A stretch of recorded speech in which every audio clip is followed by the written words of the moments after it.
Now live on Friday, I was swallowing coffee. That is good coffee. Yay. And it's Friday. Let's coffee. I'll put it the right way. Welcome to Breakfast Poetry Live on Friday. I'm just going to belabor that point because I'm pleased. All right. Breakfast Poetry Live. So first things first, we will address the new phrase from the Word Balls can for our String of Pearls poem, where we pull a slip of paper out of the can every day and then string them together as a poem. Just phrases that came to mind. Pardon me, the next line is, with their jaw-dropping haircuts. Not even a full line, just a fragment with their jaw-dropping haircuts, which I think makes it all the more exciting. How's that going to fit in? So at the end of the month, they're all strung together. I read it to you. Possibly release it as an ebook if I can keep going with the artwork. I don't have that notebook here. I did not do another mug yesterday. I'm too behind. You know what? Sometimes you have a job, like when I worked on the switchboard years ago, where you can make your kids' Halloween costume in between calls and write your poetry but then there are other jobs wherein you have to be so present, and that's where I'm at right now. To sub fifth grade part of yesterday afternoon at the school where I work, and I'm going to tell you this right now. The teacher had been unwell and left the lesson plan in a weird place where I wouldn't have seen it. So I pulled up Poetry Freaks. Guess how many of them were into it? 2, kind of. There's just not a lot of enthusiasm for poetry, I think, in general. But as my sister has been a teacher for these many years, she says there's not a lot of enthusiasm for anything. So don't know where the world is going. It's all about the TikTok and the YouTube, and I sound old and I don't care. Let us all cheer ourselves with this brooch from Betsy Johnson.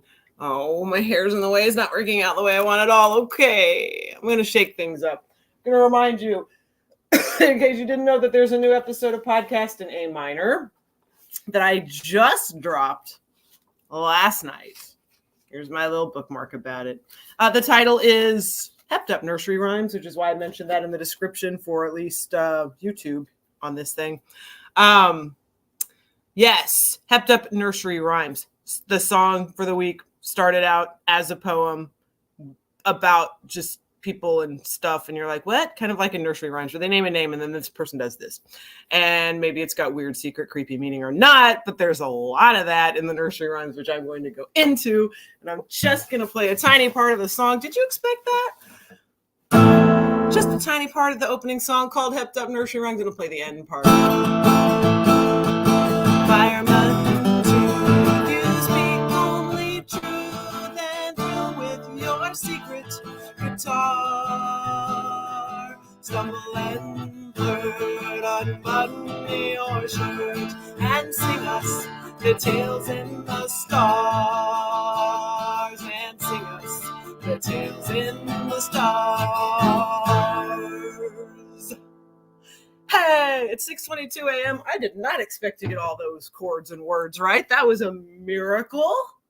Let us bask in that and let it set the tone for the day. I certainly am going to do the next thing on the list, which is talk more about Poetry Freak, read the poem from yesterday, read an additional poem from a songwriting friend. So let me go all this way over to my document and read the poem birthed from yesterday's Poetry Freak dice rolling situation.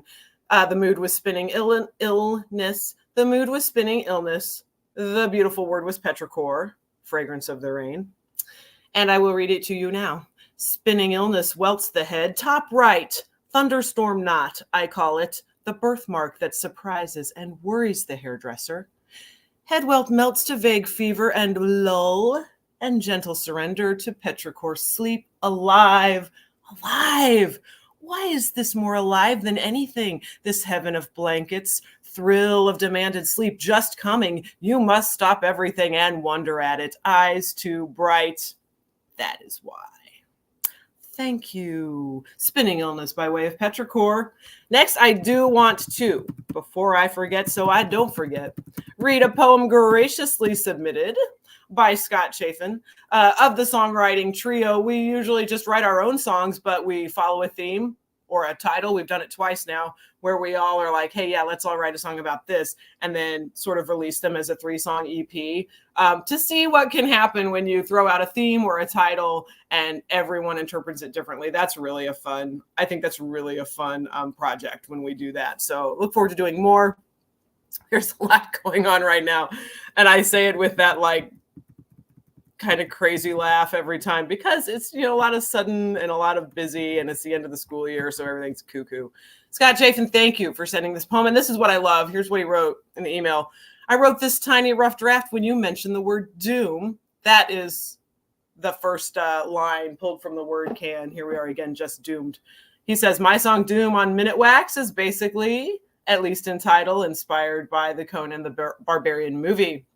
So very cool. He's a remember Thulsa Doom, of course, but also his followers were called the Children of Doom, right? All right. Said I could Google that, but we can all save time and ask McAnally, because Sean, he knows. It's true. Okay, and here is the little rough draft from Scott Chafin, inspired by the first line drawn from the word can for National Poetry Month this month, April 2024. Here we are again, just doom. We awoke from a dream into a tomb, and again into a dream. What can we do but be? Cartoon balloon, but I know it's a scream. It's doom, or it's soon to be just doom. Do you follow me? Oh, I like the do you follow me. It goes many directions in my mind.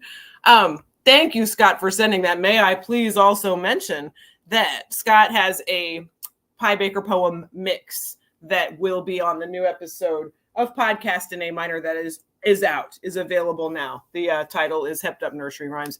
Scott sent in Pie Baker poem mix, and you'll hear all about it on the podcast. It's a really cool trip, this recording he sent. I enjoyed it very much, and it really gets me in the enthusiasm about National Poetry Month and poetry in general. So do check that out. And all those podcast places. Okay, right. Read the one. Now we got to roll for, so that we will have a poem tomorrow. We need to find a poetic mood by rolling the D30 and a beautiful word to feature in the poem by rolling the D100. Here is my D30, and here she goes, 11. So the poetic mood is, I'm so excited, the empty heart. The empty heart is the poetic mood. I feel I've been there. Don't feel like I'm there now, but I'm sure I can summon it if I read some of my old poetry. Available now at Amazon.com under Amy Zollers. Okay, D100, this magnificent beast. I'm going to roll that for the exquisite word that will be woven in with the empty heart for tomorrow's poem, which is Saturday. Oh gosh, tomorrow is busy. Oh, it clanged into my coffee cup. That was awesome. And the topmost number is 26. 26, Aurora. Aurora and the Empty Heart. Sounds like a band, Aurora and the Empty Hearts, or like a teen novel, Aurora and the Empty Heart. I don't know what's going to come out of this. This is the thrill of my life, April. Anytime it's April and there's some way of prompting poetry that's whimsical and fun. And thank you, Sean McAnally, for thinking up this game, Poetry Freaks. Like I say, whipped it out in the classroom yesterday, and I could see intrigue. And I know the two girls that were rolling the virtual dice on their laptops were digging it. But that was one of those classes where you begin to grill them about, hey, is it true all that they say about how rude your class is? Oh, I've been defending you, which was, I totally made that up when I told them that, but I did tell them that because, whoa, all right, I shouldn't tell tales. You don't know where I am or who they are. Okay. Thank you, coffee. All right, back on track. Got Aurora by way of the Empty Heart. And the next thing to do is read a poem. I'm going to return to Hot Soda because it is my heart song. It was my heart song 2 years ago. So I'm going to read just an excerpt. Yesterday in the grocery store, an old man was slow in selecting a shopping cart, but smelling deeply of Ralph Lauren Polo, cologne folly of my contemporary males in junior high, and I almost followed him. Floating down from my art planet, I closed my eyes and pressed my cheek against the back of his overcoat, floating onward among the lemons and bell peppers, dissolving into him when he would stop short. Floating down from my art planet, I sculpted every inch of what's-his-name's head and torso with unfailing precision and subjected it to hellfire and knitted for it a jelly-hued sweater bearing the inscription, "These eyes are none of my doing." Floating down from my art planet, I affixed crystal gems to my eyebrows with warm wax and cast disco ball light shows upon the walls wherever I went, temporarily blinding great rafts of humanity. I loped back to the bar in the Cosmos and ordered a stiff hot clam juice phosphate. The end. From the chapbook Hot Soda, did these up, handmade 2 years ago, sent out several to anyone who wanted one or wanted to pay $5 for one. I think I did them free for a while and then charged, but they were very limited. But you can find the whole chapbook of Hot Soda in A Howling Breakfast of Moon Soda on Amazon.com, along with Moon Devoured, as well as Psychophonic Howling and the breakfast one from Twin Peaks. What is it? Maple Syrup Collides with Ham. Did you ever just write poetry and then not remember the title? Okay, that's how it goes. Chicks and dudes and others. Okay. I don't know what we're doing next. I'm sipping my coffee. Red one. To recommend. Let's see. Did I have something? I think I will. I want to show this. I want to save it. I want to show it. I want to save it. This is okay. I'm going to do it. We're already 11 minutes in and 41 seconds. But one time when I was in college at the University of Missouri in Columbia, years ago, like Kurt Cobain had just left the earth, probably around the time I stumbled on this book. Pardon me. There was a really cool old building that was the English building that had a library of its own, the English library called Tate Hall. And I'm sure it's been overhauled and doesn't look the same at all because it was old. It was from probably, early 1900s, if not before. And I just wandered in there one day when I had time and was looking through and it was just the most deserted library with high ceilings, wood floors, wood shelving, smelling of old wood and old books. One little can you imagine being the librarian or the library clerk in that situation where you're just like, hi, hello, gorgeous high windows, so many ghosts, so many books. And I'm sitting here and there's nobody in here but this weird chick. And, probably that's how it is all day long. One or two people in, if any, at a time. And it's the same way with the Randall Jarrell moment where I found the girl in the library. Went at the public library because it was a red. If your book is red cloth from the old days, I'm going to just grab it.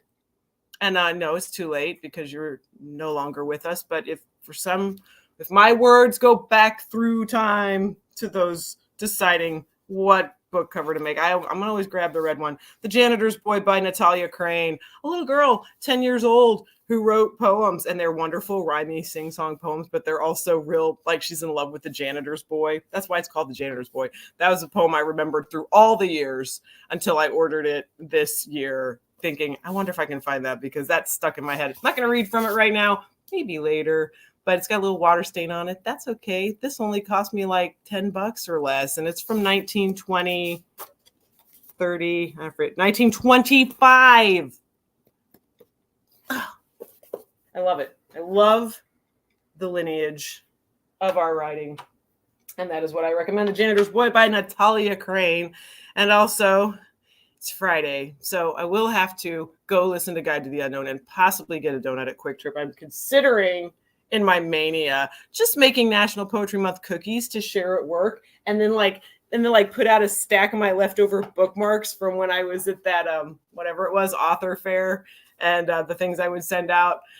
But this is one of those moments that will be,